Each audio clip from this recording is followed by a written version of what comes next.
Local governance అక్కడ రూపొందించుకొని అక్కడ జరుగుతున్నటువంటి లోకల్ గవర్నెన్స్ ని ప్రతి నిమిషం ఇంట్రాస్పెక్ట్ చేసుకుంటూ జరుగుతున్నటువంటి ప్రాసెస్ ఆఫ్ ఎగ్జిక్యూషన్ ని కలెక్టర్ చేత ఎగ్జామిన్ చేపిస్తూ లోకల్ గవర్నెన్స్ లో 99% మేము జనానికి మేలు చేశాము, మేము వైట్ షర్ట్ తో వైట్ కాలర్ తో ముందుకెళ్లాలని మేము సిద్ధమయ్యాం.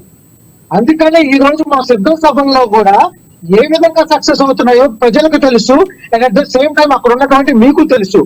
మూడో పాయింట్, ఇక్కడ జరుగుతున్నటువంటి లా అండ్ ఆర్డర్ ఇష్యూ జరుగుతున్నప్పుడు సార్ మీరు గత ప్రభుత్వంలో చూసుకున్నట్టయితే ఈ ప్రభుత్వంలో ఏ అమ్మాయి గారిని ఇసుక లారీ పట్టుకుంటే జుట్టు పట్టుకొని లాగినటువంటి ఎమ్మెల్యేలు ఎవరు లేరు. రెండవది, సాక్షాత్తు అసెంబ్లీలోనే నారా చంద్రబాబు నాయుడు గారు వేరే ఎంఆర్ఓ అక్కడికి వెళ్లాల్సినటువంటి పరిస్థితి ఏంటని చెప్పినటువంటి ముఖ్యమంత్రి ఇక్కడ లేరు. పేద బడుగు బలహీన వర్గాలకి మేలు చేసినటువంటి ముఖ్యమంత్రిని మనం చూసాం. పేద బడుగు బలహీన వర్గాల సమానత్వంలో డాక్టర్ బాబాసాహెబ్ అంబేద్కర్ గారు రూపొందించినటువంటి రాజ్యాంగంలో ఉన్నటువంటి ప్రతి ఒక్క దాన్ని ఇంప్లిమెంట్ చేసేటటువంటి నాయకుడు మనం చూసాం. ఈ రోజు దాన్ని విశ్వసిస్తున్నారు కాబట్టి ఈ రోజు జనం వైఎస్ఆర్సీపీకి పబ్బం కడతా ఉన్నారు.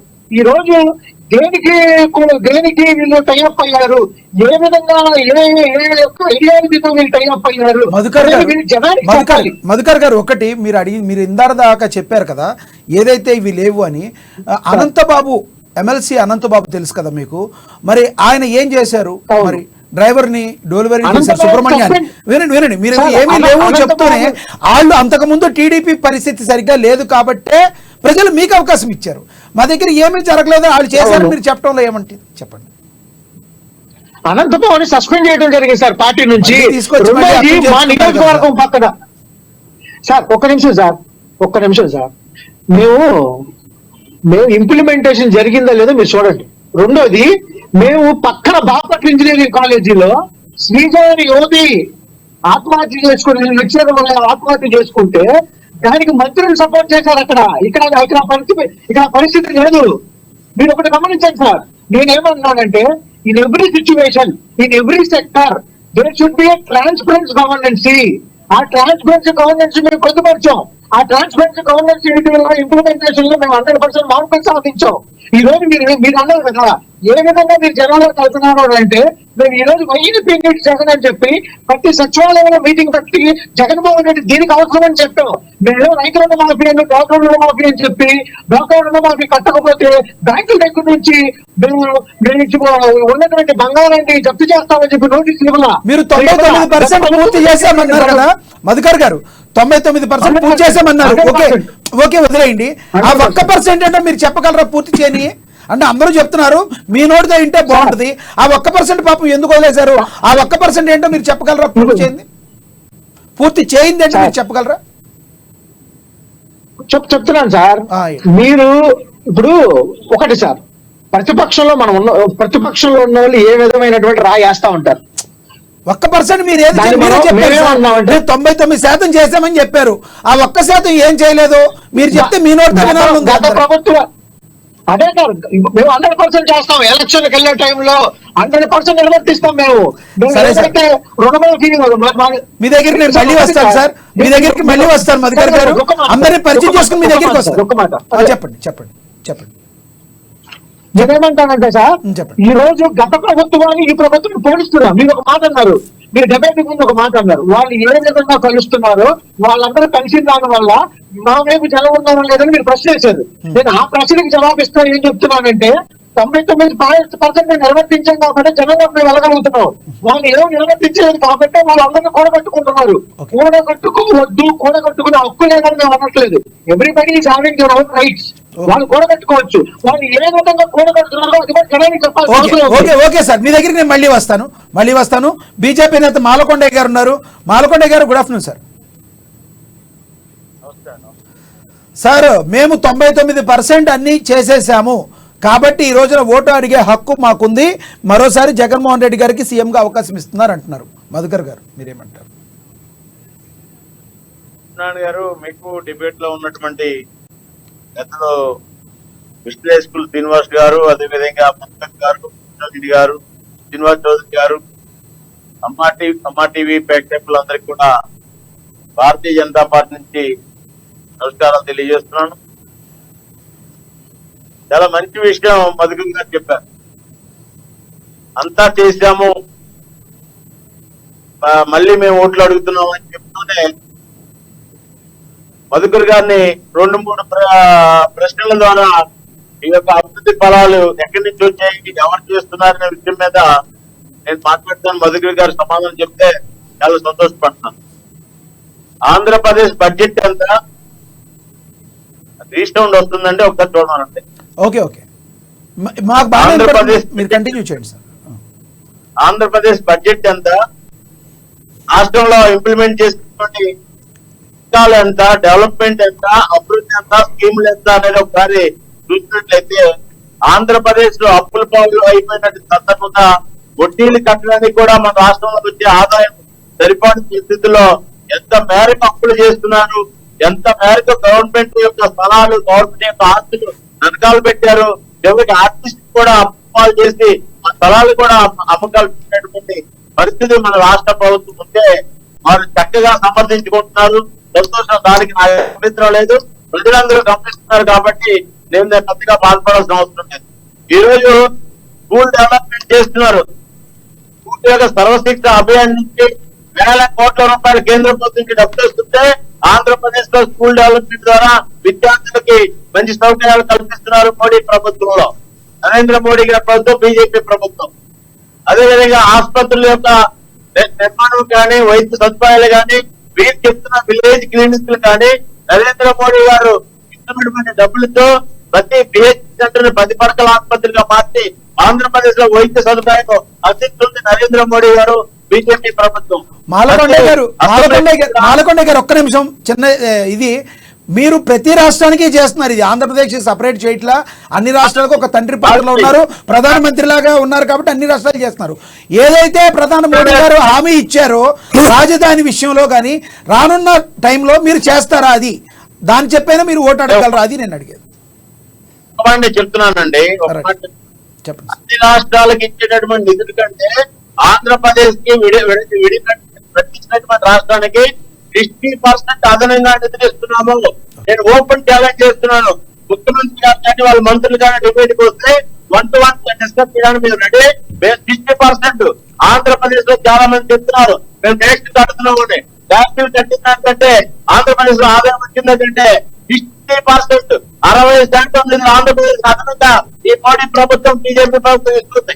ఇది అభివృద్ధి అంతా కూడా నరేంద్ర మోడీ గారి అభివృద్ధి. మీరు చెప్పినట్టుగా ఆంధ్రప్రదేశ్ లో రాజధాని విషయం కానివ్వండి, లేకపోతే పోలవరం 100% కానివ్వండి, భారతీయ జనతా పార్టీ ప్రభుత్వం పూర్తి చేయడానికి ఇది మేము చేయటమని చెప్పి మాకు అప్పచెప్పినట్లయితే కండిషన్ ప్రకారం అనుకున్న సమయానికి పూర్తి చేసే బాధ్యత భారతీయ జనతా పార్టీ ప్రభుత్వం తీసుకుంటుంది. ఆ విధమైనటువంటి తీసుకోమనండి. ఓకే సార్, ఓకే సార్, మళ్ళీ వస్తాను సార్. ఓకే సార్, మళ్ళీ వస్తాను మీ దగ్గరికి. మనతోటి టీడీపీ నేత అధికార ప్రతినిధి విఎస్ఆర్ చౌదరి గారు ఉన్నారు. Good afternoon sir.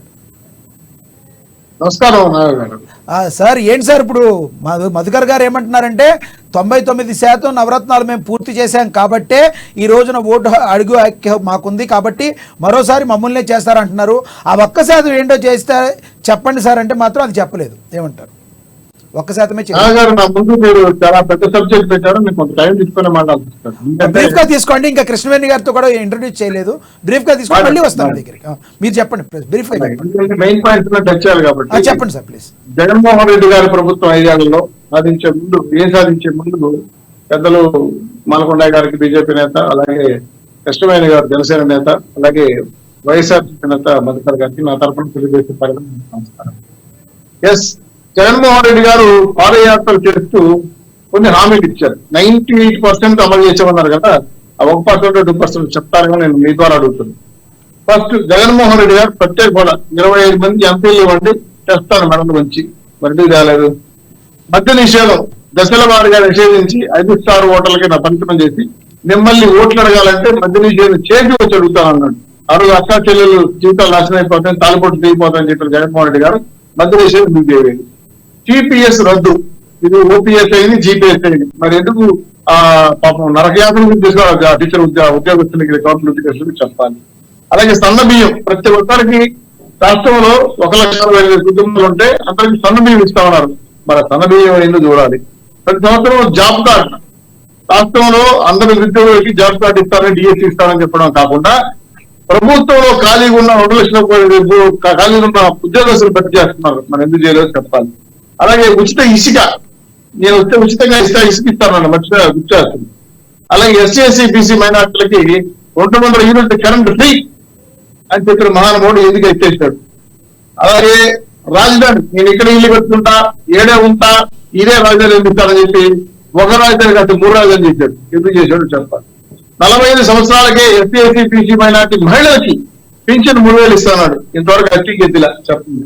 అలాగే రాష్ట్రంలో దిశ చట్టం మహిళలకి గన్ను కన్నా జగనన్న ముందుకు వస్తాడు పరిగెత్తుకుంటా అని చెప్పి, బుల్లెట్ కన్నా ముందు వస్తాడని చెప్పి జగనన్న మరి గన్ను లేదు, బుల్లెట్ లేదు, ఒక డబ్బా లేదు. మరి దిశ చట్టం ఉందా? అది కూడా గ్రాఫిక్స్ మొన్న సిద్ధం సభలో మహిళలు జనాలు లేకుండా ఉంటే గ్రీన్ కార్డ్ పత్తి ఏ విధంగా గ్రాఫిక్స్ చూపించారు అది చెప్పాలి. ఇది కాకుండా బీసీలకి కాపులకి రిజర్వేషన్ ఎత్తేసాడు. 34% 24%. వాళ్ళ బీసీ కార్పొరేషన్ చెందాడు 56 కార్పొరేషన్ చేశాడు. ఒక్కరికి ₹1 ఇవ్వలేదు, సబ్సిడీ కింద వస్తువులు ఇవ్వలేదు. పైగా కళ్యాణ 11 తీసేశాడు, విదేశీకి తీసేశాడు. అదేవిధంగా ఐఏఎస్ ఉచిత కోచింగ్ తీసేశాడు. మరి ఎందుకు ఏదో చెప్పాలి. తర్వాత ఎస్టీ ఎస్సీ ఉన్నటువంటి కులాలకి ఎస్టీ ఎస్సీ సబ్ ప్లాన్ నిధులు ఏమయ్యాయి, ఏ మాత్రం దొరికాడు. అలాగే ఎస్టీ ఎస్సీ కార్పొరేషన్ ఉంటే చేసి వాళ్ళకి ఎటువంటి పదవులు లేకుండా 99% అన్నారు. మీరు చాలా చాంతాడు చెప్పారు సార్. వాళ్ళు 99% కాదు. మీ డిబేట్ కూడా కాదు, మీ డిబేట్ టైం కూడా కాదు చెప్తాను. ఎందుకంటే 750 హామీలు ఇచ్చాడు. 750 హామీలు ఇచ్చారు. 750 9 వచ్చాడు. ఇది ఇందులో చెప్పిన మెయిన్ పాయింట్లే. ఎస్టీ ఎస్సీ జీవితం సర్వనాశనం. అదేవిధంగా ముస్లిం బ్యాంకు లేదు, ముస్లిం తోపాలు చివరిలో మాట ఇస్తారు. ఈ రోజు పండగ వస్తే, సంక్రాంతి పండుగ వస్తే సంక్రాంతి కనుక వస్తారు మా ఇంటికి, రంజాన్ పండుగ వస్తే రంజాన్ తోప వస్తుంది, క్రిస్టియన్స్ వస్తే క్రిస్టియన్స్ తోప వస్తుంది. కనీసం పండుగ రోజు పచ్చమెతుకులేని పరిస్థితి రాష్ట్రంలో ఉంది. అన్నాక ఏదో పేదవాళ్ళకి ఏదో న్యాయం చేసిన మాట వాడేస్తారు వైఎస్ఆర్కి. నాకు అన్నాకంటే ఎందుకు చేసేసారు నాకు అర్థం కాదని. మీరు రాజశేఖర కంటే పెట్టుకోవచ్చు కదా. అన్నాకంటే పదవి కొట్టేశారే అంటే ఈ పేదవాడి మీద మీకున్న పరామర్శ వెళ్ళిపోతుందా? ఇంకా దళితులకు, ఎస్టీలకి, బీసీలకి ఏ విధంగా చంపి శ్రీనివాస చెప్పడంతో పాటు ప్రతిపక్షాల మీద 70,000 కేసులు పెట్టారండి జనసేన చెప్పారు. 350 మంది ఇంత ఘోరంగా మీరు ఇవి చంపేస్తా ఉంటే రాష్ట్రంలో ప్రజాస్వామ్యం ఉందా, మానవత్వం ఉందా? ఎందుకు మీకు కృష్ణవేణి గారితో మీరు చేస్తుంటే మీరు ఇంట్లో వస్తూ సాక్షిదారు రద్దు తీసుకుంటే కొట్టేస్తారు కదా. మా మీద దాడి చేస్తారు. ముగ్గురుగా వస్తారా, ఒంటరిగా వస్తారా, సింహంగా వస్తారా ఎందుకు అడుగుతున్నారు అర్థం నాకు. ఈరోజు జగన్మోహన్ గారు ప్రొసెషన్ లో ఉండి ఓటమి అంతుల్లో ఉన్నారు. కౌంట్ డౌన్ స్టార్ట్ అయిందండి. Okay sir. Krishnaveni garu good afternoon అండి. గుడ్ ఆఫ్టర్నూన్ అండి లక్ష్మీనాథ్ గారు. కృష్ణవేణి గారు పొత్తులు ప్యానెల్ పెద్దలందరికీ నమస్కారం అండి. అమ్మ టీవీ వీక్షకులందరికీ కూడా నమస్కారం. కృష్ణవేణి గారు, పొత్తులు ఎత్తుల్లో సందర్భంగా మీ పవన్ కళ్యాణ్ గారు ఏదైతే ముందు నుంచి అయితే చెప్పారో దానిలో సక్సెస్ అయినట్టే కనబడుతున్నారు. మరి బీజేపీని, అదేవిధంగా టీడీపీని, జనసేన మూడింటిని ఒక తాటిపై తీసుకొచ్చారు, సక్సెస్ అయ్యారు. మరి ఈ సక్సెస్ని కొనసాగింపుగా 24లో మరి మీరు గెలవబోతున్నారా మీ కూటమి? ఖచ్చితంగా అండి. ఎందుకంటే జనసేన పార్టీ అధ్యక్షులు ఎక్కడ తగ్గానో కాదు, ఎక్కడ నెగ్గానో కాదు, ఎక్కడ తగ్గానో తెలిసినటువంటి వ్యక్తి. రాష్ట్ర ప్రయోజనాల కోసమే ఆ రోజు చంద్రబాబు నాయుడు గారు జైల్లో ఉన్నప్పుడు కూడా వెళ్లి ఆయనే ఒక మెట్టు దిగి పొత్తు ప్రకటన చేయడం జరిగింది అధ్యక్షుడు పవన్ కళ్యాణ్ గారు.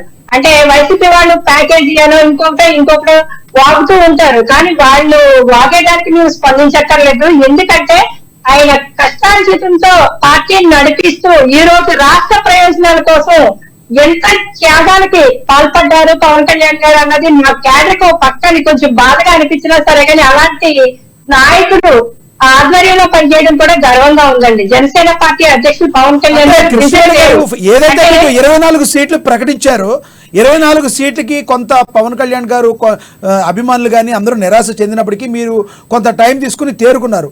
తర్వాత 24 నుంచి ఎప్పుడైతే 21కి వచ్చిందో మరి ఈ రోజున ఎలా ఉంది పరిస్థితి? మీ మాట, మీ పవన్ కళ్యాణ్ గారి మాట మీ జన సైనికులందరూ వినే పరిస్థితి ఉందా? మరి ఓటు ట్రాన్స్ఫర్ అయ్యే అవకాశం ఉందా? పొత్తు సక్సెస్ అయ్యే అవకాశం ఉందా? ఖచ్చితంగా అండి. మా తరఫున మేమైతే మాత్రం 100% కూడా ఇస్తాము. మా అధ్యక్షుడు పవన్ కళ్యాణ్ గారు ఏ మాట అయితే చెప్తారో ఆ మాట శిరస వహించి మేము ఖచ్చితంగా కొత్త ధర్మాన్ని పాటిస్తాము. నిన్న కూడా చెప్పడం జరిగింది. అంటే కొత్త ధర్మాన్ని కొన్ని చోట్ల కొంచెం వైషమ్యాలు ఉన్నప్పటికీ కూడా దాన్ని ఓవర్కమ్ చేసి మేము కూడా పెద్దలతో మాట్లాడడం జరుగుతుంది. ఎక్కడికక్కడ లీడర్స్ తో పాటు కింద దిగువ స్థాయి కార్యకర్తల వరకు కూడా మేము ఎలా కోఆర్డినేషన్ చేస్తాం. మీరేం పెద్దలతో మాట్లాడతారా కానీ మీ ఒక కాపు జాతి పెద్ద ఆణిముత్యంగా ఉండే మరి మీ ముద్రగడ పద్మనాభం గారు వెళ్ళిపోతున్నారంట, పార్టీ కండువా కప్పుకోపోతున్నారంట. మరి దానివల్ల మీ కూటమికి లాస్ కదా? అయ్యో, ఎప్పుడు కాపు ఉద్యమ నేత అనేసి ఉండడం తప్పండి. ఆయన ఎప్పుడు ముందుసారి కూడా మా జనసేన పార్టీకి చేసింది ఏమీ లేదు, ఇప్పుడు మళ్ళీ మా జనసేన పార్టీకి చేసేది ఏమీ లేదు. ఎందుకంటే ఆయన వస్తానన్నారు, ఓకే స్వాగతించాము. కానీ ఆయనకి మా అధ్యక్షుడు పవన్ కళ్యాణ్ గారి దగ్గర ఏం నచ్చలేదు మనకు తెలియదు. ఇప్పుడు సాక్షాత్తు జగన్మోహన్ రెడ్డి గారు వెళ్ళి ఆయన్ని ఆహ్వానించట్లేదు ముద్రగడ్డ గారిని, కానీ పవన్ కళ్యాణ్ గారు మాత్రమే వెళ్ళి ఆహ్వానించాలి అని ముద్రగడ్డ గారు అనడంలో అది ఎంతవరకు సమంజసమో అందరికీ కాపు నాయకులందరికీ కూడా తెలుసు. అలాగే 2 సార్లు పవన్ కళ్యాణ్ గారు మధ్యలో ఉన్నటువంటి మధ్యవర్తిత్వాన్ని ముద్రగడ్డ పద్మనాభం గారి దగ్గర పంపించారు. పంపించినప్పుడు కూడా ఎందుకు ఆయన మళ్ళీ వైసీపీ వైపు టర్న్ తీసుకున్నారన్నది కూడా మాకు తెలియదండి. అలాగే ముందుసారి ఉప్మాకి రూపాయలతో ఉండిపోయామని ద్వారపూడి చంద్రశేఖర్ రెడ్డి గారికి లెటర్లు అనేక ప్రేమతో లేఖలు రాయడం జరిగింది. కానీ ఈసారి ఎవరు ఉప్మా నాలుగు తెచ్చుకోమని మన లేఖ రాయడం జరిగింది. పద్మనాభం గారు అయితే మాత్రం ఖచ్చితంగా ఆయన వైసీపీకి సాక్షాత్తు జగ్గంపేట వచ్చినప్పుడే కాపు రిజర్వేషన్ లో నా పరిధిలో అవసరం కాదు, కాపులకు ఏమీ చేయలేని జగన్మోహన్ రెడ్డి గారు బహిరంగంగా ప్రకటన చేసినటువంటి వ్యక్తి. అలాంటి వ్యక్తిని ముద్రగడ్డ పద్మనాభం గారు లాస్ట్ టైం కూడా సపోర్ట్ చేశారు. వాళ్ళు కూడా కాపులకి చేసింది ఏమీ లేదు. కాపుల నుంచి 46,000 మంది అర్హులు ఉన్నటువంటి మహిళల్ని తీసేశారు. కాపులకి లోన్లు ఎక్కడికెక్కడ కాపు కార్పొరేషన్ లోన్లు ఆపేశారు. అలాగే విదేశీ విద్యుత్కు సంబంధించి పిల్లలు ఎంత ఇక్కట్లు పడుతున్నారో అన్ని తెలుసు. ఎవరైతే మహిళలకు పడాలో అవన్నీ నేరుగా మేము మహిళల ఖాతాలో జమ చేసామని చెప్తున్నారు వైసీపీ వాళ్ళు. మెజారిటీ % పడినట్టుగా కూడా మరి ఉంది కదా. మరి ఈడబ్ల్యూఎస్ అయితే చేస్తానది అయితే చేయలేదు, కానీ మహిళలకు వేయాల్సినవి అయితే 3 విడతలుగా వేసినట్టున్నారు కదా. కొద్దిమంది 1 సంవత్సరం కొంతమందికి వేశారండి, 1 సంవత్సరం కొంతమందికి వేశారు. అంటే ఎవరిని కూడా కంటిన్యూస్ లేదు ఇక్కడ. అక్కడ ఒక చివరికి వచ్చేసరికి వైసీపీ సపోర్టర్స్ ఎవరున్నారో, వైసీపీ కార్యకర్తలు ఎవరున్నారో వాళ్ళ అకౌంట్ లోకి మాత్రమే కాపు కార్పొరేషన్ డబ్బులు వెళ్తున్నాయి తప్ప అర్హులైనటువంటి మహిళలందరి ఖాతాలోకి కూడా వెళ్ళట్లేదు. ఒక శ్వేతపత్రం రిలీజ్ చేయమని చెప్పండి. జగన్మోహన్ రెడ్డి గారిని అనేక సార్లు మేము చెప్పాం. మేము గౌరవ అధ్యక్షుడు పవన్ కళ్యాణ్ గారు కూడా కాపుజాతి మీరు ఏం చేశారో రిలీజ్ చేయమని చెప్పి ఒక శ్వేతపత్రం రిలీజ్ చేయమని చెప్పండి. వైఎస్ఆర్ చౌదరి గారు ఏదో క్వశ్చన్ అడుగుతున్నారు, ఏదో చౌదరి గారు అడిగి చెప్పండి. కాపు కార్పొరేషన్ నుంచి ఏ మహిళకి ₹1 కూడా రాలేదు. దమ్ముంటే ధైర్యం ఉంటే ఆధారం చూపించుకోనండి. కాపు కార్పొరేషన్ పూర్తిగా వస్తు విగ్రహాలు. మీరిద్దరు చెప్పిన దానికి మధుకర్ గారు మాట్లాడతారు, తర్వాత మీ దగ్గరికి వస్తాను సార్. మధుకర్ గారు మీరు అందరూ మాట్లాడిన దానికి సమాధానం చెప్పాలి కాబట్టి మధుకర్ గారు చెప్పండి. విఎస్ఆర్ చౌదరి గారు కాపు కార్పొరేషన్ నుంచి కూడా ఎవరికి పడలేదు అని చెప్తున్నారు, ఆయన అడిగిన దానికి మీరు చెప్పండి సమాధానం. మధుకర్ గారు సార్ నాకు కొంచెం ఎక్కువ సమయం ఇవ్వాలి సార్, ఎందుకంటే మాట్లాడండి ప్లీజ్ మాట్లాడండి సార్. నాకు రీసౌండ్ వస్తుంది సార్, నాకు రీసౌండ్ వస్తుంది. ఓకే ఓకే, ఇక్కడైతే బాగా వినబడుతుంది. సార్ ఒకటి, మనం ఇప్పుడు ఇక్కడ ఉన్న వాళ్ళందరూ they are representing their own parties. మీరు ఏ విధంగా అయితే మీ యొక్క మీడియాని రిప్రజెంట్ చేస్తున్నారు, మీరు మనందరం కూడా ప్రజల కోసం సేవ చేయడానికి వచ్చాం. ఓకే, నేను వైసీపీ తరఫున ఇక్కడ ఉన్నాను, కానీ నేను మాట్లాడేది నా కాన్షియస్ కి పర్ఫెక్ట్ అనిపించాలి. ఇప్పుడు మన నాయకుడు ఏదో మనకి ఏదో మార్కులు ఇస్తాడనేది కాదు. 3,000 రూపాయలు పెన్షన్ రావట్లేదా సార్? కాపు కార్పొరేషన్ గురించి మాట్లాడుతా ఉన్నారు. ఈ రోజు చీరాల నియోజకవర్గంలో 2 మండలాలు, ఒక మున్సిపాలిటీ ఉంది. చీరాల మున్సిపాలిటీలో నాది 7వ వార్డు. మా వదిన కౌన్సిలర్. ఈ రోజు కాపు కార్పొరేషన్ ద్వారా ఈ రోజు ఆంధ్ర ప్రగతి గ్రామీణ బ్యాంకు ద్వారా దాదాపు ఎంతమంది మనం చూసుకున్నారు. రైట్ టు ఇన్ఫర్మేషన్ యాక్ట్ కింద మీరు పెట్టండి. నెక్స్ట్ డిబేట్ కన్నా మీరు పెట్టండి. నెంబర్ 1. నెంబర్ 2, ఈ రోజు బీజేపీ సార్కి నేను చెప్పేది అనుకుంది ఏంటంటే, ఈ రోజు ఒక constitutional right any state, there are 29 states. ఇప్పుడు నేను ఏదైతే CGST, SGST ద్వారా కేంద్రానికి చెల్లిస్తున్నానో దానికి 6 to 8% రెవెన్యూ అనేది ఆ స్టేట్ కి ఇవ్వటం అనేది కాన్స్టిట్యూషనల్ రైట్. అది ఏ స్టేట్ కైనా సరే, not only for Andhra Pradesh. This is applicable for every state. And రెండోది డెవలప్మెంట్ గురించి మాట్లాడారు. నాకు అది చాలా బాధగా అంటే, ఇప్పుడు కొన్నిసార్లు చెప్పి మనం కొన్ని ఓకే యాక్సెప్ట్ చేద్దాం, దాంట్లో తప్పు పడుతున్నారు. ఇప్పుడు ఈ రోజు మీరు చెప్పినటువంటిది మీ సెంట్రల్ గవర్నమెంట్ లోనే ఇచ్చినటువంటి నివేదిక ఇది. నేను చెప్పేది ఏం కాదు, ఇది నేను కొత్తగా సృష్టించింది కాదు. తొలి త్రైమాసికంలో పోస్ట్ మెట్రిక్ స్కాలర్షిప్స్ పొందిన ఎస్సీ విద్యార్థులు కేంద్ర గణాంకుల కార్యక్రమాలు అమలు మంత్రిత్వ శాఖ నివేదిక అక్టోబర్ 22, 2023. బీజేపీ రిప్రజెంట్ చేసినటువంటి నాయకులు సార్ ఒకసారి దీన్ని పరిశీలించాలా. మీరు నెట్ లో చూసుకున్నట్లయితే అక్టోబర్ 22, 2023 ఆంధ్రప్రదేశ్ 7,15,872 ఎస్సీ విద్యార్థులతో ప్రప్రథమైనటువంటి స్థానంలో ఉంది. తర్వాత తమిళనాడు, మధ్యప్రదేశ్, కర్ణాటక, రాజస్థాన్, కేరళ. ఇదొకటి. ఆంధ్రప్రదేశ్ లో సామాజిక ఆదివార యాత్ర సందర్భంగా 4 ఏళ్లలో బీసీ కుటుంబాలకి జగనన్న అందించిన సహాయం మొత్తం 1,62 కోట్లు. ఇది నివేదిక, పాపలో వచ్చిన నివేదిక. నేను చెప్పే నివేదిక కాదు ఇది, నేను సృష్టించిన నివేదిక కాదు ఇది. అండ్ రెండో విధంగా ఈ రోజు తెలంగాణ సచివాలయాన్ని ఎన్ని కోట్లు పెట్టి కట్టారు, ఆంధ్రప్రదేశ్ సచివాలయాన్ని ఎన్ని కోట్లు పెట్టి కట్టారు, తాత్కాలిక సచివాలయం. దాని మీద నివేదిక మీరు చూశారు. అమరావతి కాంట్రాక్టర్ నుంచి 600 కోట్ల సచివాలయం బిల్డింగ్ లో 119 కోట్లు, అంటే 20% మురుగుడు బాబు పర్సనల్ సెక్రటరీ పెంగాల శ్రీనివాస చౌదరి గారు సిఐడి గారికి ఇచ్చిపోతే ఇది పేపర్ స్టేట్మెంట్, నేను ఇచ్చింది కాదు. రెండవది డెవలప్మెంట్ గురించి మాట్లాడుతూ ఉన్నారు. ఈ రోజు డెవలప్మెంట్ గురించి మాట్లాడుతున్న వాళ్ళు ఈ రోజు చంద్రబాబు గారి హయాంలో 5 సంవత్సరాలు సుదీర్ఘమైనటువంటి పాలన ఉంది. ఏ ఒక్క కెలామిటీ లేదు, ఏ ఒక్క డిజాస్టర్ లేదు. ఆయన చేసిన అప్పు మేము చెప్పింది కాదు. ఆంధ్రప్రదేశ్ బీజేపీ అధ్యక్షురాలు పురంధేశ్వరి గారు 1,94,000 కోట్ల నుంచి 2,24,000 కోట్లు 2019లో ఉన్నటువంటి అప్పు ఆంధ్రప్రదేశ్ అప్పది. దీని ఒకసారి మీరు పరిశీలించుకోవాలా. ఈ రోజు 10 కోట్లతో మేము ముందున్నాం. ఈ రోజు లోకల్ గవర్నెన్స్ పెట్టి సచివాలయం పెట్టి మేడం గారు చెప్పారు, జనసేన ప్రతినిధి మేడం గారు చెప్పారు. ఈ రోజు నిష్పక్షపాతంగా మీ పార్టీ కాదు రాయకోట అరుణాచల చుట్టానికి కూడా చిన్న పెన్షన్ ఇవ్వడం జరిగింది. ప్రైమ్ లైన్ లో చెప్పారు.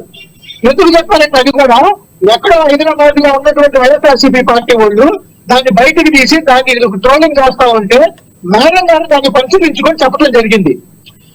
ఈ రోజు నేను ఎవరిని వ్యక్తిగతంగా మాట్లాడలేదు సార్. ఇక నా మీద నాకంటే పెద్ద వాళ్ళు ఉన్నారు అక్కడ. నేను తప్పైతే రెడీ టు టేక్ కరెక్షన్. మనం ఇక్కడ ఏంటంటే డిస్కషన్ అనేది హెల్దీగా ఉంటే there should be a fruit or viewing the అమా న్యూస్. అవును సార్, కరెక్ట్ సార్. మీరు చెప్పిన మీ దగ్గరికి మళ్ళీ వస్తాను.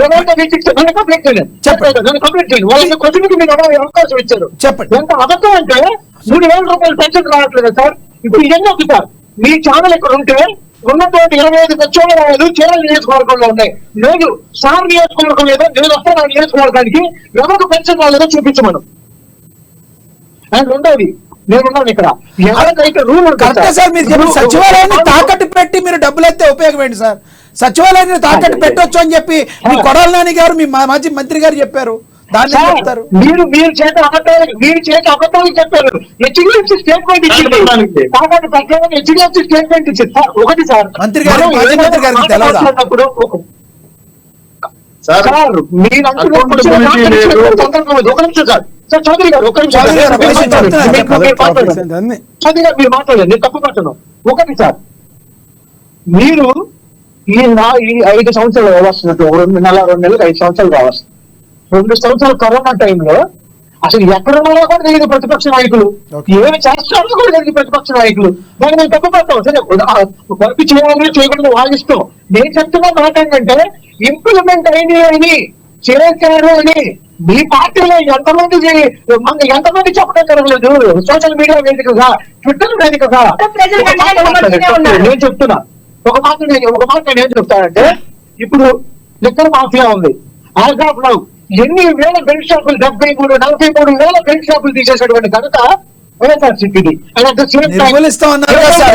చేసుకుంటాం. సార్ మీరు ఏమన్నారు? మీరు మొత్తాన్ని మద్యపాన్ని నిషేధిస్తామన్నారు. ఈ రోజున బెల్ట్ షాపులు నేను అమ్మాట పూర్తిగా ఇంట్లో కన్సల్ట్ చేసుకుంటూ వస్తున్నా. ఎలక్షన్ లో మీరు వెయిట్ చేయండి, ఎందుకు ఆవేశపడుతున్నారు? అసలు యాక్చువల్ గా 600 హామీలు పెట్టి 600 హామీలు కూడా నెరవేర్చినటువంటి చంద్రబాబు నాయుడు గారు ఈ రోజు వచ్చి మీరు నిరుద్యోగ వృత్తికి 2000 ఇస్తాను, జాబులు ఇప్పించాను 2000 ఇస్తానంటే గత ప్రభుత్వంలో నిరుద్యోగ వృత్తి ఇచ్చారా సార్? మీరు చెప్పండి సార్. అమ్మాయి ఇష్టం అధినేత మీరు చెప్పండి. గతంలో నిరుద్యోగ వృత్తి ఇచ్చారా? రైతు రుణమాఫీ చేశారా? డోకా రుణమాఫీ చేశారా? ప్రజలు వాళ్ళకి బుద్ధి చెప్తారు సార్. కాబట్టే చంద్రబాబు నాయుడు గారు కొన్ని హామీలు నెరవేర్చలేదు కాబట్టే మీకు అవకాశం ఇచ్చారు. మీరేం చేశారు? మీరు ఇచ్చిన హామీల్లో నిషేధం అన్నారు, సిపిఎస్ రద్దు చేస్తానని చెప్పారు. ఎన్నో చెప్పి మీరు ఇంపార్టెంట్ ఏమీ చేయకుండా అలా మాట్లాడితే ఎలా? మీ దగ్గరికి నేను మళ్ళీ వస్తాను. మీరు అడిగిన దానికి మాలకొండ గారు మాట్లాడుతున్నారు. మాలకొండ గారు మాట్లాడాక తర్వాత మీ దగ్గరికి వస్తాను. మాలకొండ గారు చెప్పండి ప్లీజ్. లక్ష్మణ్ గారు, మధుకర్ గారు వారి యొక్క వాగ్దాటితోటి ఏదైనా చెప్పగలిగినటువంటి సమర్థత వారి దగ్గర కనపడుతుంది. మంచి వాయిస్ మంచి రాబోయే రోజుల్లో నాయకత్వం ముందుకు రావాలని కూడా నేను కోరుకుంటాను. అయితే వాస్తవాలు చెప్పడానికి ప్రయత్నం చేయండి. మీరు మంచి మాటలు నోటితోటే మంచి వాయిస్ ఉంది కాబట్టి వాస్తవాలు మంచి మాటలు చెప్తే ప్రజలకే గౌరవిస్తారు మిమ్మల్ని. నేను ఏమంటానంటే ఆంధ్రప్రదేశ్ లో పేపర్లు చూపించారు, నా దగ్గర కూడా పేపర్లు చాలా ఉన్నాయి.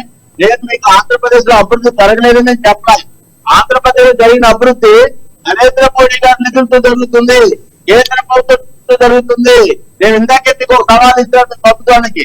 అయ్యా, రాష్ట్రంలో మనం కట్టినటువంటి పన్నులు కంటే మనకి రావాల్సిన వాటా కంటే 60% దాకా ఎక్కువ నిధులు ఆంధ్రప్రదేశ్ వస్తున్నాయి.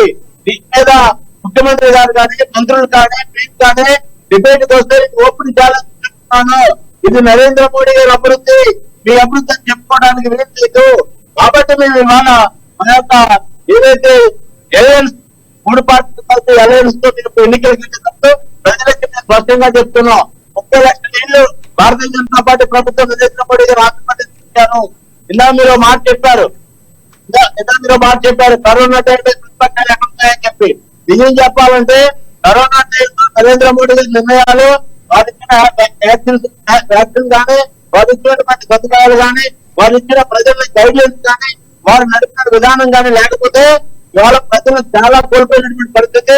నరేంద్ర మోడీ గారి ప్రభుత్వం వల్ల కరోనాని ధైర్యంగా సముచితంగా ఎదుర్కోగలిగాం. కానీ ఆంధ్రప్రదేశ్ ప్రభుత్వం ఒక్క రూపాయి ఖర్చు పెట్టకుండా ప్రజల్లో కేవలం డ్రామాలు ఆడి ప్రజల ప్రాణాలతో ఆడుకున్నట్టు వైసీపీ ప్రభుత్వం కూడా మనం గుర్తుపెట్టుకోవాల్సిన అవసరం. అటువంటి పరిస్థితి నుంచి మనం ఈరోజు బయటపడుతున్నాం. రాజకీయాలు మాట్లాడుతూ దయచేసి మనం ఏం జరుగుతుందో వాస్తవాలు చెప్తాం. ఇవాళ మనం ఆంధ్రప్రదేశ్ కు పేదవాళ్ళకి 100 రోజులు బండ్ చూపించి ఒక్కొక్కరికి సంవత్సరానికి 25,000 రూపాయలు మరి అకౌంట్ వేసుకుంటే నరేంద్ర మోడీ గారు దానికి సంబంధించినటువంటి డబ్బులు వారికి ఇవ్వట్ల వాడేసుకున్నారు. మైనారిటీల కోసం వేల కోట్ల రూపాయలు ఇచ్చి మైనారిటీలకు అభివృద్ధికి ఇస్తుంటే ఆ డబ్బులు కరెంటు బిల్లు కట్టేశారు.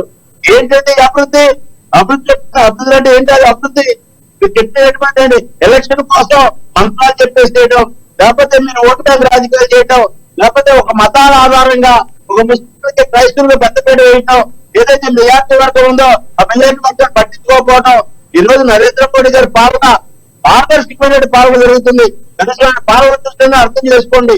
ఇక ఉందైనా 10 రోజులు, ఆ 10 రోజులైనా మంచి మాటలు చెప్పండి, నిధులు తీసుకొచ్చి అభివృద్ధి చేయండి. అయ్యా, ఆంధ్రప్రదేశ్ లో జిల్లాల వారీగా, అసెంబ్లీ వారీగా మేము 50 కోట్లు ఇచ్చాం, 200 కోట్లు ఇచ్చాం, 300 కోట్లు ఇచ్చాం చెప్పి ఇది మీ సొంతం, మీ జగన్మోహన్ రెడ్డి ఇంట్లో తెచ్చింది కాదు. ఇది కూడా ప్రజల రెడ్డి ట్యాక్సే. కేంద్రం ఇస్తే ప్రజలు కట్టి ట్యాక్స్ అంటారు, మీరు ఇస్తే మాత్రం మీ ఇంట్లో సొమ్ములా చెప్పుకుంటారు. ఇవన్నీ కూడా మధ్యలో ప్రజలు పెట్టుకుంటున్నారు, ప్రజలు పెట్టుకుంటున్నారు, గమనించాలి. మాలకొండ గారు మళ్ళీ వస్తాం మీ దగ్గరికి. శ్రీనివాస్ గారు చెప్పండి సార్. మీరు నోట్ చేసుకోండి సార్, వద్దు కానీ చాలాసేపు నుంచి శ్రీనివాస్ గారు ఉన్నారు, ఇంక చెప్పాక మీరు మాట్లాడుతారు కానీ అందరికీ కలిపి ఒకేసారి ఆన్సర్ చేయండి మీరు, పర్లేదు. శ్రీనివాస్ గారు చెప్పండి, ఇప్పుడు మీరు వీళ్ళందరూ మాట్లాడి విన్నారు, వీటిల్లో ఎంతవరకు కరెక్ట్ ఉంది? అసలు ఈ పొత్తులు అనేవి సక్సెస్ అయ్యే అవకాశం ఉందా? మరొకసారి జగన్మోహన్ రెడ్డి గారికి వచ్చే అవకాశం ఉందా? ఒక రాజకీయ విశ్లేషణ ప్రజెంట్ ఉన్న సిచ్యువేషన్ ఎలా ఉందో బ్రీఫ్గా చెప్పండి మీరు. ఇప్పుడు అందరూ కూడా మాట్లాడారు, అన్ని పార్టీల వాళ్ళు. ఇప్పుడు ఇందాక బ్రదర్ మన మధుకర్ గారు మాట్లాడేటప్పుడు కూడా ఆంధ్రప్రదేశ్లో అంబేద్కర్ గారు స్టాచ్యూ పెట్టారు. తెలంగాణలో పెడితేనేమో 140 కోట్లు అయినాయి, ఆంధ్రప్రదేశ్లో పెడితే 250 కోట్లు అయింది అనమాట. అంతేకాకుండా మీకు దీంట్లో మనకు వచ్చినటువంటి ప్రాబ్లమ్స్లో దగ్గరగా 80 కోట్ల మందికి కరోనాలో ప్రధానమంత్రి గారు మరి రేషన్ ఇవ్వటము అవన్నీ కూడా పేద ప్రజలను ఏ విధంగా ఆదుకున్నారో మనం చూసాం.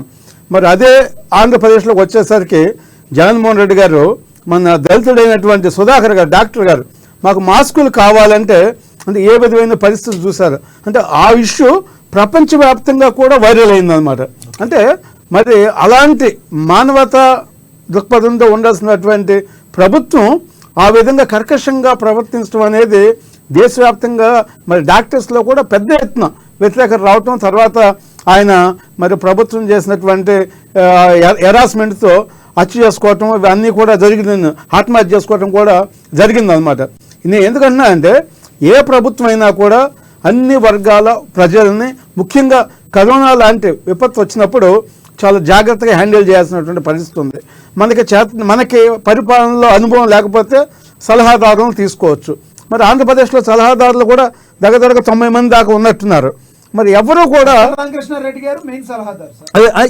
ఎంతమంది ఉన్నా కూడా ఈ రోజు కూడా ప్రభుత్వానికి సరైనటువంటి సలహాలు ఇచ్చినటువంటి పరిస్థితుల్లో ఎక్కడా కూడా మనకి కనపడట్లేదు. నేను దానికి ఎందుకు చెప్తున్నానంటే ప్రభుత్వం మీద ముఖ్యంగా భారతదేశంలో ఏ రాజకీయ పార్టీ ఏ ప్రభుత్వం మీద కూడా లేనటువంటి పరిస్థితి ఆంధ్రప్రదేశ్లో ఎందుకు వచ్చిందంటే దగ్గరగా 15,000 కోర్టు ధిక్కరణ సంబంధించినటువంటి కేసెస్ కూడా వేయటం, అనేక మంది కూడా పిల్స్ కూడా దాఖలు చేయడం జరిగింది. అంటే ప్రభుత్వం రాజ్యాంగానికి అనుకూలంగా పనిచేయాలి. ఎక్కడ మరి ఒంటెత్తు పొగడపోయినా కూడా మరి అంబేద్కర్ గారి రాజ్యాంగాన్ని అవమానించినా కూడా ప్రభుత్వం సరైనటువంటి గాలిలో లేకపోతే అనేక సమస్యలు వస్తాయని చెప్తున్నారు. ఇందాక చెప్పేటప్పుడు ఈ మైనింగ్స్ అనే కాదు, ముఖ్యంగా లిక్కర్ విషయం వచ్చేటప్పటికి జగన్మోహన్ రెడ్డి గారు చాలా స్పష్టంగా చెప్పారు, నేను లిక్కర్ను టోటల్గా నేను బ్యాన్ చేస్తాను, బ్యాన్ చేసిన తర్వాతే మాఫీ చేసిన తర్వాత నేను ఎన్నికలకు వెళ్తానని చెప్పేసి వాళ్ళ ప్రభుత్వమే లిక్కర్ వ్యాపారం చేస్తుంది. అది కూడా మరి 20 రూపాయలు 30 రూపాయలు ఉంది, 300 మంది 300 రూపాయలు డిజిటల్ పేమెంట్. అది అంటే అలాంటి డిజిటల్ పేమెంట్స్ అనేది చిన్న టీ స్టాల్ దగ్గరికి వెళ్తే మీరు 5 రూపాయల టీ దగ్గర కూడా చిన్న ఆటోల దగ్గరికి వెళ్ళినా కూడా 10 రూపాయలు 20 రూపాయలు అయినా కూడా డిజిటల్ పేమెంట్స్ ఉంటాయి. అలాంటిది వాళ్ళ మరి వేల కోట్ల రూపాయల బిజినెస్ ఉన్నటువంటి లెక్క దాంట్లో కేవలం ట్రాన్సాక్షన్స్ పెడతామంటే అది ఏ విధంగా అది పక్కదారి పట్టింది. మరి ప్రభుత్వం చూస్తున్నారు కదా సార్, ఈ సినారీ అంతా చూస్తున్నారు కదా. ఇప్పుడు ఇవన్నీ ఒక ఎత్తు అయితే 3 పార్టీలు కలిసి వెళ్ళటం వలన కూటమికి మేలు జరిగే అవకాశం ఉందా, లేదంటే నేను సింగిల్గా వస్తున్నాను కాబట్టి మరొకసారి జగన్మోహన్ రెడ్డి గారికి అవకాశం ఇచ్చే అవకాశం ఒక విశ్లేషకుడిగా మీరేం చెప్తారు దీనికి? అంటే 3 పార్టీలు ఎప్పుడైతే కలిసినాయో ప్రభుత్వం మీద పూర్తి స్థాయిలో ప్రభుత్వం చేసినటువంటి ఏదైతే మరి అక్రమాలు ఇవన్నీ అవినీతి అని చెప్పుకోండి, లేదా కేంద్ర ప్రభుత్వం నుంచి ఏదైతే సాధించుకోవాలో ఒక ముఖ్యమంత్రిగా 25 మంది కాదు 31 మంది రాజ్యసభ మెంబర్స్ లోక్సభ మెంబర్స్ అందరూ కలిస్తే 31 మంది ఎంపీస్ ఉన్నారు. ఎంపీస్తో అనేక మరి ప్రాజెక్టులు కానీ మా ఉన్నటువంటి పథకాలను కానీ సాధించుకోవడానికి అవకాశం ఉంది. ఏ రోజు మరి ముఖ్యమంత్రి గారు ప్రధానమంత్రి దగ్గరికి వెళ్ళినప్పుడు కలిసినప్పుడు ఒక ప్రెస్ మీట్ పెట్టి మేము ప్రధానమంత్రి గారిని ఈ విషయాలు మేము మాట్లాడాము, మేము ఈ డిమాండ్ చేశామని చెప్పేసి ఏ రోజు కూడా ముఖ్యమంత్రి గారు ఎక్కడా కూడా ప్రజలకి చెప్పినటువంటి సందర్భం కనపడలేదు. ప్రధానమంత్రి గారిని వెళ్ళటం మరి కాన్ఫిడెన్షియల్గా కలవటం మళ్ళీ రావటం తప్పితే మరి ప్రజా సమస్యల మీద రాష్ట్ర అభివృద్ధి మీద పోలవరం లాంటి లేదా అనేక కడప స్టీల్ ప్లాంట్ కానీ అనేక విషయాలు అసలు రాజధాని అయితే పూర్తిగా రాజధానిని అమరావతి రాజధానిని స్మాష్ చేశారు, 3 రాజధానులు అన్నారు, మరి దాన్ని వికేంద్రీకరణ అని చెప్పేసి అనేక పేర్లు పెట్టి ఏది కూడా కంప్లీట్ కాకుండా చేసినటువంటి పరిస్థితి. అంటే ఏది చేయకుండా ప్రభుత్వ ఆస్తులు తాకట్టు పెడుతున్నాయి కాదు, ఇందా మీరు అన్నట్టుగా చివరికి మరి పరిపాలనా కేంద్రమైనటువంటి సెక్రటేరియట్ ను కూడా తాకట్టు పెట్టి ప్రభుత్వం నేనేమంటున్నా అంటే మరి కొడాల నాని గారు కూడా ఆయన మాట్లాడటం కూడా సెక్రటేరియట్ ఎవరు కట్టారు వాళ్ళమ్మ మొగుడు కట్టారు అలాంటిది అంటే వల్గర్ లాంగ్వేజ్ కూడా మాట్లాడటం అయింది. ఏది ఏమైనా కూడా ప్రభుత్వానికి గడ్డి రోజులు వచ్చినాయి. మరి మోడీ గారు, అదేవిధంగా చంద్రబాబు నాయుడు గారు, పవన్ కళ్యాణ్ గారు 3 పొత్తు మరి త్రిమూర్తులుగా ఉన్నారు కాబట్టి డెఫినెట్గా పొత్తు లాభపడుతుంది అనేది కూడా మనం చెప్పొచ్చు అనమాట. ఓకే సార్, ఓకే చౌదరి గారు ప్లీజ్ కంటిన్యూ. అది ఇప్పుడు మీరు కొన్ని డిస్కస్ లో కొన్ని అంశాలు వచ్చి ముందు పెడుతున్నాను. చెప్పండి. ప్రధానంగా ముద్రగడ పద్మనాభం, అరరామచౌదరి ఇద్దరు వైఎస్ఆర్సీపీ కోవట్లు డౌట్ అది. ఎందుకంటే పవన్ కళ్యాణ్ గారు న్యాయం చేయాలనుకుంటే నేను వచ్చి పార్టీలో జాయిన్ అవ్వడం వల్ల పార్టీని అభివృద్ధి చేయాలి. ప్రేమలో ఎక్కడ అయిపోయింది సార్, రాజకీయాలు బాగానే ఉంది. ఇప్పుడు పోయి ఏ పార్టీలో జాయిన్ అయ్యారు, కోర్టు వాళ్ళంతా పోయి వైఎస్ఆర్సీపీ జాయిన్ అయ్యారు. సో జగన్మోహన్ రెడ్డి గారు కాపుల్లో పిచ్చి పెట్టడానికి చేసిన గొప్ప కుట్ర అది కర్తలం అయిపోయింది. ఈయన కాపుల్ని 300 మంది చెప్పేస్తే 26,000 మంది కేసుల మీద పెడితే 100 హరిరామచౌదరి గారు, ముద్రగడ పద్మనాభం గారు కాపుల మీద గ్రామం పెరిగిపోయింది. ఈ రోజు లెటర్లు వచ్చారు, అవి బహిరంగంగా బయటపడుతున్నాయి. ఆ విషయం కంప్లీట్. మన ఆ సోదరుడు చెప్తూ ఆర్టీఐ ద్వారా అప్లై చేయండి, మీకు సమాచారం వస్తుంది. దయచేసి నేను చెప్తున్నాను, మీకు ఆర్టీఐ ఇప్పుడు 3 లెటర్లు పెట్టాను నేను, ఒక ఆర్టీఐ కూడా పెడతాను. ఎందుకు రాలేదంటే వాళ్ళు ఎవరు లేదు సమాచారం మాకేనే చెప్తాను. కాబట్టి ఆర్టీఐ సమస్య నిర్వీర్యం చేసిన ఏదైనా ఉంటే రాస్తుంది. ఇంకా 2వ విషయం సచివాలయం విషయం చెప్పారు, దాని మీద అందరూ చెప్పాలి. అయితే కేంద్ర ప్రభుత్వ నిధులు నేను మీ ద్వారా అడగలుస్తున్నాను. ఒకటి జలశక్తి నిధులు 29 రాష్ట్రాలు పాల్గొన్నాయని తెలుస్తున్నారు. లైన్ లో ఉన్నారా? 29 రాష్ట్రాలుగా లక్షల కోట్ల రూపాయల జలశక్తి నిధులు తీసుకోవడం రాష్ట్రం ఉందంటే ఒక ఆంధ్రప్రదేశ్. తర్వాత సర్వశిక్షా నిధులతో నాడు నేడు స్కూల్ అభివృద్ధి చేస్తున్నారు. కేంద్ర ప్రభుత్వ నిధులతో నాడు నేడు స్కూళ్లు 32,000 స్కూళ్లు పూర్తి చేశారండి. ఇప్పటికీ చెట్ల పిల్లలు ఉన్నారు, వాళ్ళ జీవితం ఏమవుతుందో తెలియదు. మీకు ఇంకో విషయం ఏంటంటే, ఇది చాలా చెప్తాను, మళ్ళీ మీకు చెప్తున్నాను. మీ దగ్గర నెట్ ఉంటే, సెల్లో నెట్ ఉంటే పట్టండి. భారతదేశంలో లీస్ట్ లిటరసీ రాష్ట్రం ఉందంటే 28వ రాష్ట్రం ఆంధ్రప్రదేశ్. ఇది మన బతుకు. డిఎస్సీలు 10 ఇచ్చాం మేము. డిఎస్సీలు మీకు కనీసం టీచర్ లేకుండా విద్య వస్తుందండి? టీచర్ లేకుండా అధికారులు విద్య వస్తుందా? బైజూస్ యాప్లు పనిచేస్తాయా? 10 స్కూల్ పాల్గొంటూ స్కూల్ చేశారు. సో ఒక తరాన్ని పూర్తిగా నాశనం చేశారు. చౌదరి గారు ఇక్కడ ఒక ప్రశ్న అండి, చౌదరి గారు ఇక్కడ ఒక ప్రశ్న. రాష్ట్రం విడిపోయిన తర్వాత 2014 తర్వాత ఒక ఎక్స్పీరియన్స్ ఉన్న క్యాండిడేట్గా చంద్రబాబు నాయుడు గారు అయితే బాగుంటుందని చెప్పి మీకు అవకాశం ఇచ్చారు. ఎందుకు మీరు 23 సీట్లకు పడిపోవాల్సి వచ్చింది? అంటే మీరు అన్ని సరిగ్గా చేయకపోబట్టే కదా? కాదు ఎక్స్పెక్టేషన్స్ ఎలా ఉన్నాయంటే, ఇప్పుడు జగన్మోహన్ రెడ్డి గారి గ్రామంలో మీరు చూడలేదు. నేను సచివాలయం కానీ తాత్కాలికం ఇంకో ఆత్మ చెప్తాను.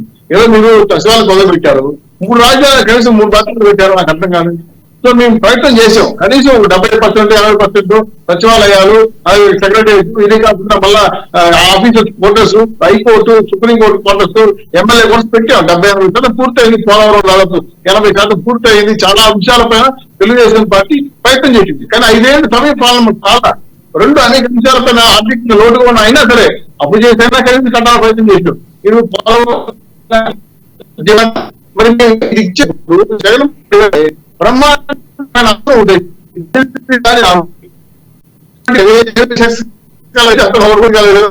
జనం కదా బ్రహ్మాండంగా అభివృద్ధి చేస్తారు. చౌదరి గారు మీ వాయిస్ బ్రేక్ అవుతుంది, మీ వాయిస్ బ్రేక్ అవుతుంది. మీ దగ్గరికి నేను మళ్ళీ వస్తాను, కొంచెం వాయిస్ చూసుకోండి. కృష్ణవేణి గారు చెప్పండి, ఇప్పుడున్న సిచ్యువేషన్లో పవన్ కళ్యాణ్ గారు తీసుకున్న స్టెప్స్ కరెక్టేనంటారా? ఎందుకంటే ఇప్పుడు భీమవరం నుంచి పోటీ చేస్తున్నారు అన్నట్టుగా నిన్న నర్మగర్భంగా చెప్పినప్పటికీ కూడా అందరికీ డౌట్ ఉన్నట్టే ఉంది. ఎందుకంటే మీ పార్టీలో జాయిన్ అయ్యారు. లాస్ట్ టైము పులపర్తి ఆంజనేయులు గారు టీడీపీ నుంచి పోటీ చేశారు. ఆయన ఈ రోజున వచ్చి నిన్న జనసేనలో జాయిన్ అవ్వడం జరిగింది.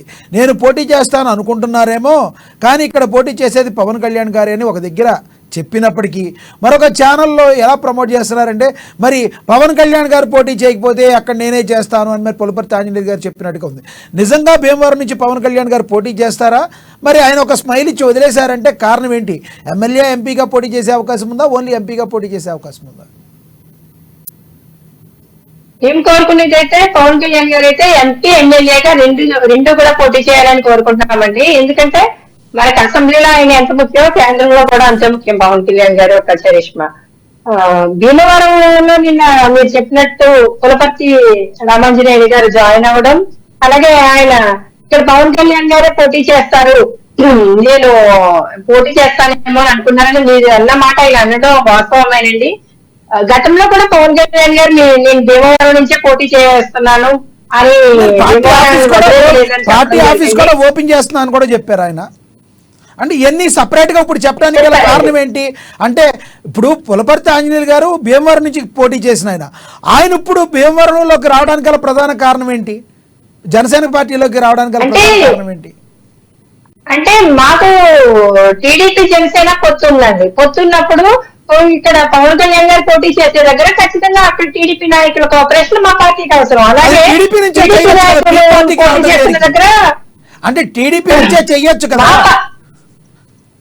టీడీపీ మీ ఫ్రెండే చెప్పండి. అది ఎన్నికల వ్యూహంలో ఏంటి అన్నది మాకు పూర్తిగా క్లారిటీ లేదు. కాకపోతే పవన్ కళ్యాణ్ గారి పిఠాపురం వచ్చినా భీమవరం వచ్చినా నామినేషన్ చేసి వెళ్ళిపోతే చాలండి. ఖచ్చితంగా పవన్ కళ్యాణ్ గారు విన్ అయ్యి అసెంబ్లీకి పార్లమెంట్ కి వెళ్ళడం అయితే ఖాయం. అలాగే కొన్ని చోట్ల మనం చూడొచ్చు, ద్వారంపూడి చంద్రశేఖర్ లాంటి వ్యక్తి ఇక్కడ అవాకులు చవాకులు మాట్లాడుతూ తెగ అలుజన్ సృష్టిస్తూ ఉన్నారు. అంటే టీడీపీ నాయకులు అందరూ ఎలా ఉన్నారని నేను చెప్పను, అందరూ చాలా కన్స్ట్రక్షన్ తో ఉంటారు. మాకులాగే కొంతమంది ఉంటారు అసహ్యమైన వాళ్ళు, అసంతృప్తితో ఉన్న వాళ్ళు వైసీపీతో టైఅప్ అయ్యి పవన్ కళ్యాణ్ గారు పోటీ చేద్దాము అనుకున్న చోట్ల ఎలాంటి అలజడులు సృష్టిస్తున్నారు, ఇప్పుడు ఎలాంటి రాజకీయం మొదలు పెట్టారన్నది కూడా ప్రజలందరికీ కూడా అర్థమవుతుంది. కాకపోతే పవన్ కళ్యాణ్ భాగంగా 21 ఎమ్మెల్యే సీట్లు 2 ఎంపీ సీట్లు తీసుకున్నారు. మరి దీనిలో మీరు ఎన్ని సీట్లు గెలవబోతున్నారు? నిజంగానే ఓటు ట్రాన్స్ఫర్ అవుతుందా? మీ ముగ్గురు బీజేపీ, టీడీపీ, జనసేన 3 పార్టీలు జగన్మోహన్ రెడ్డి గారిని నిలువరించగలవా? జగన్మోహన్ రెడ్డి గారు 0 అండి. ఇక్కడ నుంచి సిద్ధం అనేసి ఆయన సభలు వెళ్తున్నారు. కానీ ఆ గ్రీన్ మ్యాట్ కూడా లేనటువంటి పరిస్థితి అని చూసాము. ఎక్కడెక్కడ వెయిటింగ్ లో తీసుకొచ్చి సాక్షి సేవలు చూపించినంత మాత్రం అక్కడ జనం లేనప్పుడు జనం ఎలా కనిపిస్తారండి? జగన్మోహన్ రెడ్డి గారు తండ్రి చనిపోయిన దగ్గర నుంచి సింపతితో 9 సంవత్సరాల జనంలో తండ్రి లేని బిడ్డని తిరిగితే జనంలో 90% పాజిటివ్ గా ఉన్నారు. ఆ రోజు 2019 ఎన్నికలకి పాజిటివ్ గా ఉన్నారు జగన్మోహన్ రెడ్డి గారి మీద.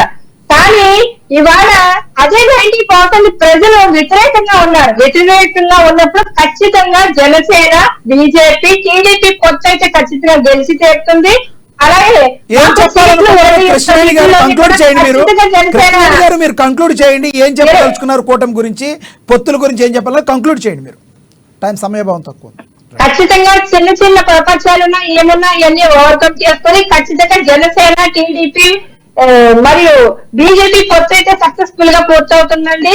175 నియోజకవర్గాల్లో కూడా 175లోనే కూడా జనసేన పోటీ చేస్తుంది, 175లోనే టీడీపీ మాత్రమే పోటీ చేస్తుంది, 175 నియోజకవర్గాల్లోని బీజేపీ మాత్రమే పోటీ చేస్తుంది అన్న నినాదంతో మేమందరం ప్రజల్లోకి గట్టిగా బలంగా వెళ్ళబోతున్నాము.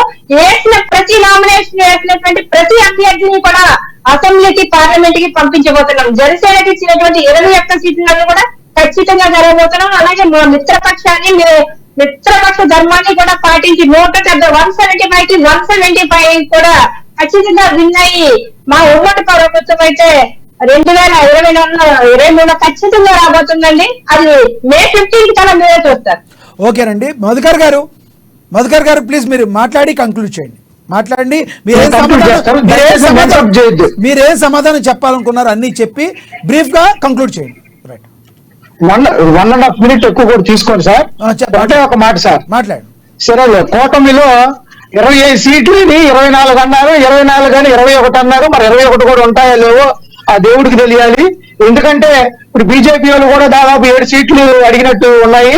వాళ్ళు కూడా 25 ఎమ్మెల్యే సీట్లు మీరు చెప్పండి. నేను చెప్తున్నా. ఇప్పుడు ఇదిగోండి సార్, ఇప్పుడు మనం ఏదన్నా మాట్లాడినప్పుడు పర్ఫెక్ట్ గా మాట వయసులో పెద్దోళ్ళు, టీడీపీ చౌదరి గారు అయితేనేమి, బీజేపీ నాయకులు అయితేనే వయసులో మాకంటే చాలా పెద్దోళ్ళు. వాళ్ళ దగ్గర నుంచి రాజకీయంగా మేము నేర్చుకోవాలి, ఏ పార్టీ అయినా కానీ. ఇది లైవ్ కాల్ ఇది కేవలం నియోజకవర్గంలో ఉన్నటువంటి లిక్కర్ షాప్ లో ఉన్నటువంటి యూపీఐ ట్రాన్సాక్షన్స్.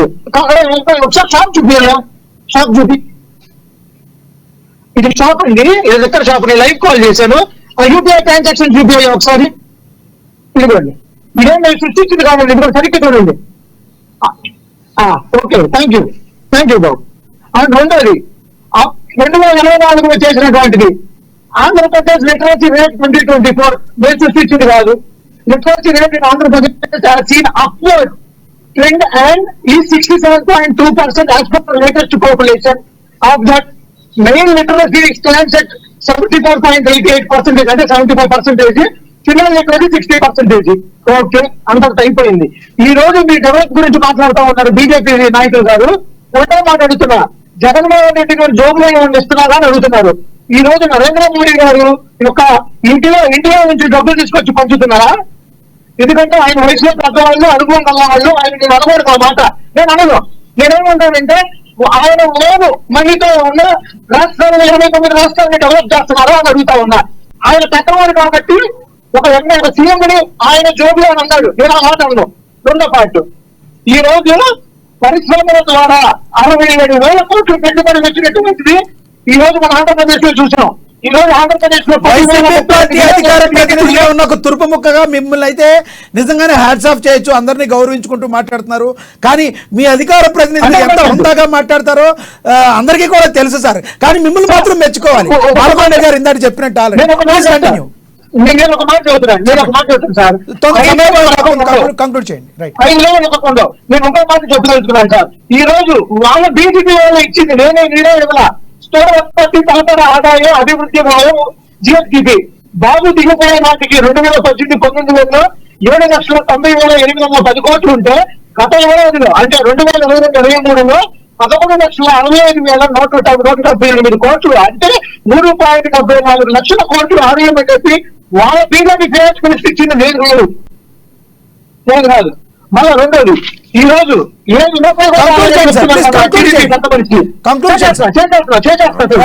చాలా క్వశ్చన్లు ఉన్నాయి కదా. ఇప్పటికి 99.5% అమ్మని మేము చెప్పగలుగుతున్నామంటే గత 53 నెలల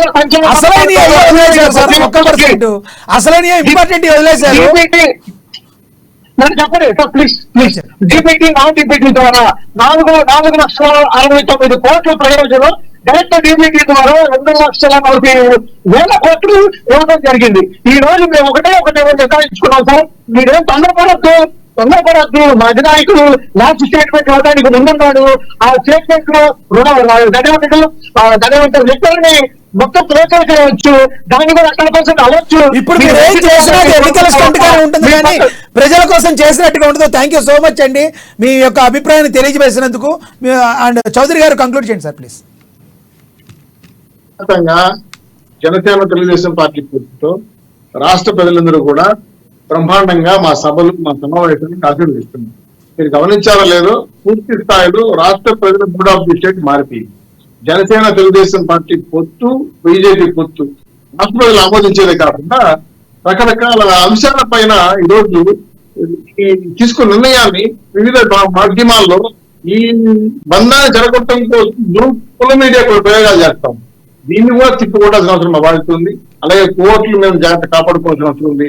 ఎట్లయితేనేమి 2024 మా ప్రజాస్వామ్య ప్రభుత్వం ఏర్పడబోతుంది.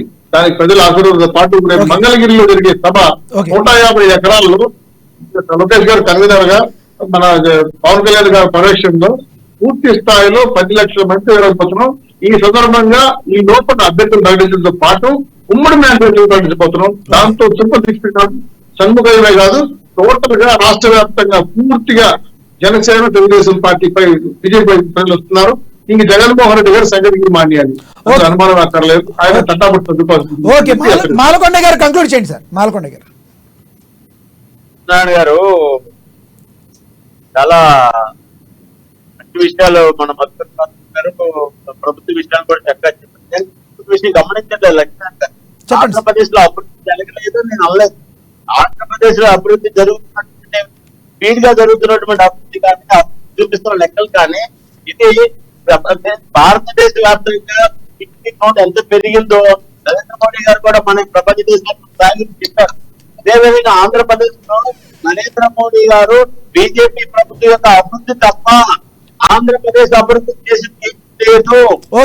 10 లక్షల కోట్ల రూపాయలు అప్పులు చేస్తే వీరు చెప్పినట్టుగా 2 లక్షల కోట్లు మధ్యలో పంచి పెడితే మిగిలినటువంటి కోట్లని ఎవరి తోమలో పెట్టి మీరు వైట్ పేపర్ రిలీజ్ చేయగలరా? అప్పటికి మేము చెప్పగలరా? ఎందుకంటే చెప్పారని చెప్తున్నారు. వారు చెప్పిన లక్షల పాటు దాన్ని మీరు ఎవరు ఓకే సార్, పొత్తుల గురించి కంక్లూడ్ చేయండి సార్. పొత్తుల గురించి మీరు ఏమనుకుంటున్నారు చివరిగా కంక్లూడ్ చేయండి ప్లీజ్. భారతీయ జనతా పార్టీ జాతీయ పార్టీ ఆంధ్రప్రదేశ్ లో అభివృద్ధి కోసం, ఆంధ్రప్రదేశ్ లో గతంలో ఉన్నటువంటి ప్రభుత్వాల యొక్క తీవ్రను దృష్టిలో పెట్టుకుని అభివృద్ధి జరగాలి, ఆంధ్రప్రదేశ్ రాష్ట్రం రాజధాని డెవలప్ అవ్వాలి, పోలవరం త్వరగా పూర్తవ్వాలి, కస్టమర్లు పెద్ద ఎత్తున రావాలి, యువతకు ఉద్యోగం రావాలన్న ఆలోచనతోటి ఈ పొత్తులో భారతీయ జనతా పార్టీ ఎన్డీఏ సంబంధించిన జనసేన తోటి పట్టుకోవడం జరిగింది. అదే విధంగా రేపు వెళ్తున్నప్పుడు సమర్థవంతంగా ప్రజల ముందుకు వెళ్తాం, అభివృద్ధి ఓటు అడుగుతాం. ఈ యొక్క బీజేపీ కూటమికి ప్రజలు అర్థమిస్తారు. కొత్త ప్రభుత్వం Okay. బీజేపీ కూటమి ప్రభుత్వం ఏర్పడుతుందనేది Thank you, మాల్కొండ గారు. చేస్తున్నాం. థ్యాంక్ యూ నరేంద్ర మోడీ గారు 17వ తేదీన ఉంది. మిత్రులు మధుకర్ గారిని కూడా ఆహ్వానిస్తున్నాం.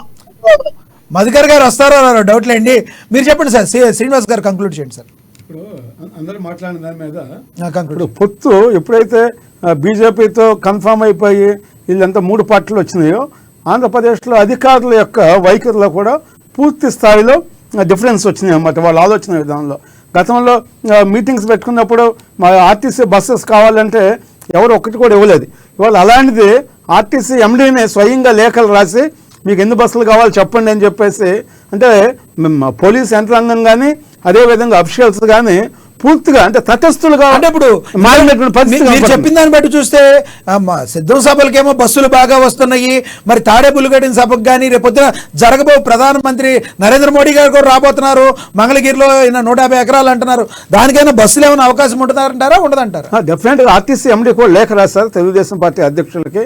మీరు బస్సెస్ అడిగారు, అవన్నీ కూడా మేము ఫుల్ఫిల్ చేస్తాము, ఎన్ని కావాలో చెప్పండి, అవన్నీ కూడా మేము మీకు బస్సెస్ అరేంజ్ చేస్తాం అని చెప్పేసి స్వయంగా ఆర్టీసీ ఎండీనే లేఖ రాయటం జరిగింది.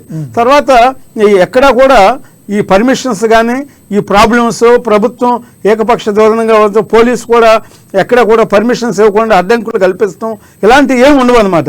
ఎందుకంటే అధికారులు ఇవాళ వన్ సైడ్గా ఉంటే ఏ ప్రభుత్వం వచ్చిన తర్వాత మనకి డెఫినెట్గా ప్రాబ్లమ్స్ ఉంటాయని చెప్పేసి అధికారులు కూడా తెలుసు.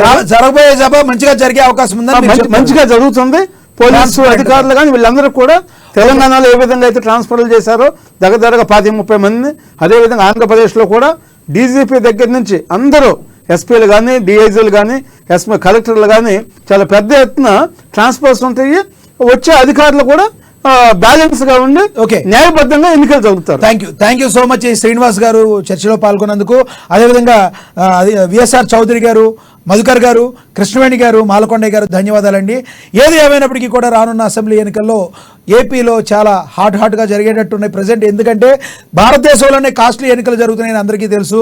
మరి రానున్న ఎన్నికల్లో కూటమిని ప్రజలు ఎన్నుకోబోతున్నారా లేదంటే వైసీపీ వైపు నిలబడుతున్నారా అనే దానికి మే 15 వరకు మనందరం కూడా వెయిట్ చేయాలి. ఏది ఏమైనప్పటికీ ఒక్కటి మాత్రం కరెక్టు, ఏ ప్రభుత్వం అయితే మంచి చేసిందో, ఎవరైతే హామీలు ఇచ్చారో ఆ హామీల్ని ఎవరైతే నెరవేరుస్తారో మంచి హామీల్ని అనేది దానికి మాత్రమే ప్రజలు కట్టుబడి ఉంటారు, వారికి మాత్రమే ఓటు వేస్తారనే దానిలో ఎటువంటి సందేహం లేదు. ఇది ఇవాళ స్పెషల్ డిబేట్. చూస్తూనే ఉండండి అమ్మా న్యూస్, నిజం కోసం జనం కోసం.